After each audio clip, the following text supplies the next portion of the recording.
اسلام آباد high court کے دو ججز جسٹس بابر ستار اور جسٹس سردار اعجاز اسحاق خان کو کھڈے لائن لگاتے ہوئے صرف ٹیکس اور کمرشل نوعیت کے مقدمات تک محدود کر دیا گیا ہے۔ یہ فیصلہ اس لیے کیا گیا کیونکہ یہ ججز سیاسی مقدمات کے فیصلے کرتے ہوئے اپنا مخصوص عمرانی ایجنڈا آگے بڑھانے سے باز نہیں آ رہے تھے۔ یاد رہے کہ جسٹس بابر ستار کی شخصیت عدالتی حلقوں میں کافی متنازع رہی ہے۔ گزشتہ برسوں میں وہ متعدد سیاسی مقدمات اور حساس عدالتی فیصلوں میں میڈیا اور عوامی توجہ کا مرکز رہے ہیں۔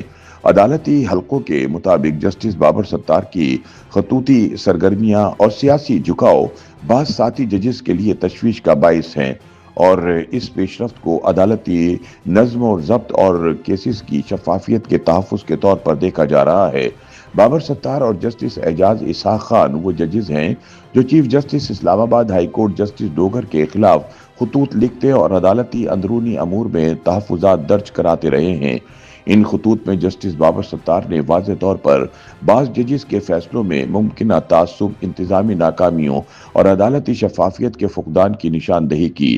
ان خطوط میں یہ بھی کہا گیا کہ بعض کیسز میں عدالتی بیوروکریسی نے آئینی اصولوں اور عمومی انصاف کے تقاضوں کو نظر انداز کیا اور سیاسی دباؤ کے اثرات عدالتی فیصلوں پر اثر انداز ہوتے رہے۔ تاہم ان ججز کو عمران دار ججز کہا جاتا ہے اور یہ عمران خان سے متاثر ہیں۔ رواں سال اگست میں اسلام آباد ہائی کورٹ نے ایک خصوصی ڈویژن بینچ تشکیل دیا جو صرف ٹیکس سے متعلق مقدمات کی سماعت کے لیے بنایا گیا۔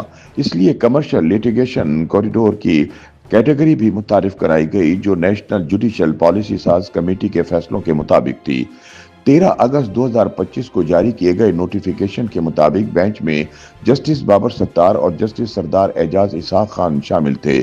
انہیں ریونیو قوانین کے تحت دائر ریفرنسز بشمول income tax ordinance, sales tax act, federal excise tax اور کسٹمز ایکٹ کے مقدمات کی سماعت اور فیصلے کرنے کی ذمہ داری دی گئی۔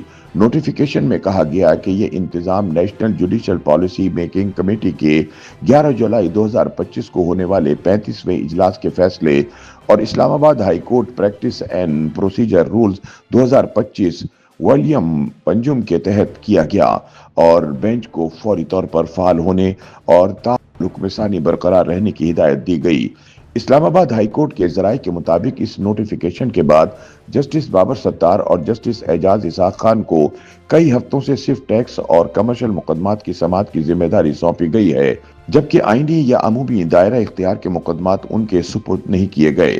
ذرائع کا کہنا ہے کہ یہ خصوصی کمرشل لیٹیگیشن کوریڈور عدالتی اصلاحات کے وسیع منصوبے کا حصہ ہے جس کا مقصد کمرشل تنازعات کے فوری فیصلے اور پاکستان کی عالمی کاروباری درجہ بندی میں بہتری لانا ہے۔